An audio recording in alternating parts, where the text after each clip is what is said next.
Dalam nama Bapa dan Putra dan Roh Kudus. Amin. Maria menerima kabar dari malaikat Tuhan, maka ia mengandung dari Roh Kudus. Salam Maria, penuh rahmat Tuhan sertamu, terpujilah engkau di antara wanita dan terpujilah buah tubuhmu Yesus. Santa Maria Bunda Allah, doakanlah kami yang berdosa ini sekarang dan waktu kami mati. Amin. Aku ini hamba Tuhan, terjadilah padaku menurut perkataanmu. Salam Maria, penuh rahmat Tuhan sertamu, terpujilah engkau di antara wanita dan terpujilah buah tubuhmu Yesus.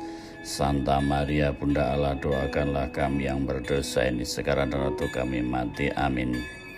Sabda telah menjadi manusia dan tinggal di antara kita. Salam Maria, penuh rahmat Tuhan sertamu, terpujilah engkau di antara wanita dan terpujilah buah tubuhmu Yesus. Santa Maria Bunda Allah, doakanlah kami yang berdosa ini sekarang dan waktu kami mati. Amin.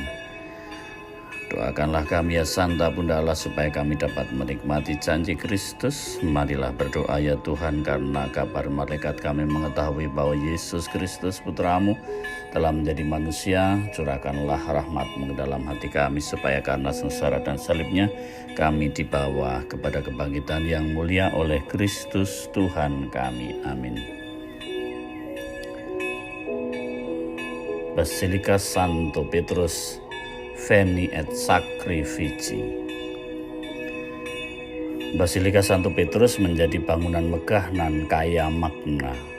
Selain nilai artistiknya, juga akan ditemukan tomba atau ruang bawah tanah tempat persemayaman para paus. Di bawah altar utama Petrus dimakamkan. Di atasnya ada mosaik Roh Kudus. Roh yang sama menandakan lahirnya gereja. Sebagaimana Petrus percaya, Yesus, engkaulah Kefas. Di atas karang padas ini aku akan mendirikan gerejaku.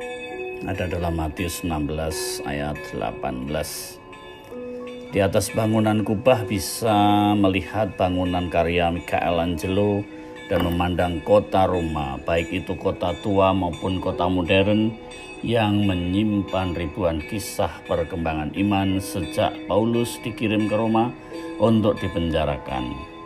Dari atas bangunan tersebut bisa melihat Piazza, lapangan Santo Petrus, dan menemukan ruangan bulat dengan 284 tiang bulat atau kolonade, yang di atasnya terdiri 140 patung orang kudus.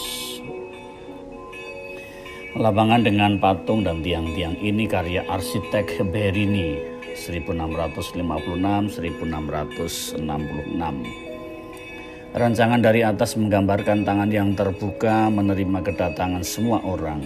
Bukan hanya gambaran ya untuk menjadi tangan terbuka bagi siapa saja, terutama malah menggambarkan tangan terbuka Allah. Mari dan datanglah.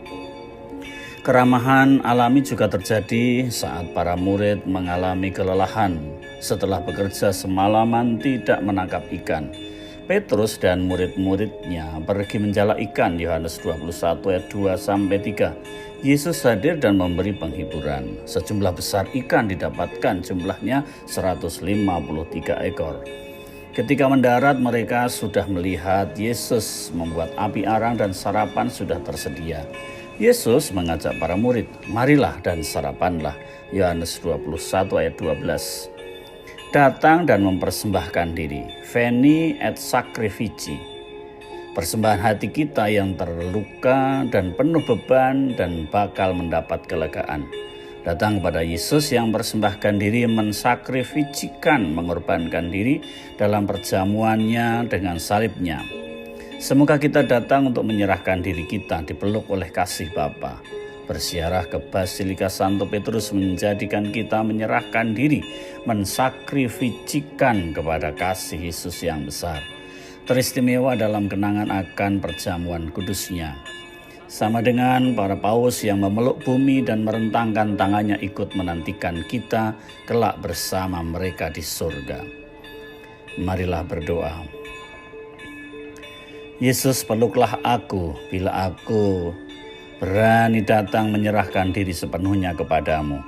Bukan karena kekuatan dan kehebatanku untuk bisa datang menyaksikan kemegahan karyamu, Aku datang membawa keluarga dan kerabatku dengan doa-doa yang mereka rindukan. Semoga kelegaan karena bisa dekat dengan Kau menjadi berkat bagi sesama, menguatkan imanku. Amin. Bapa, Putra, dan Roh Kudus. Amin.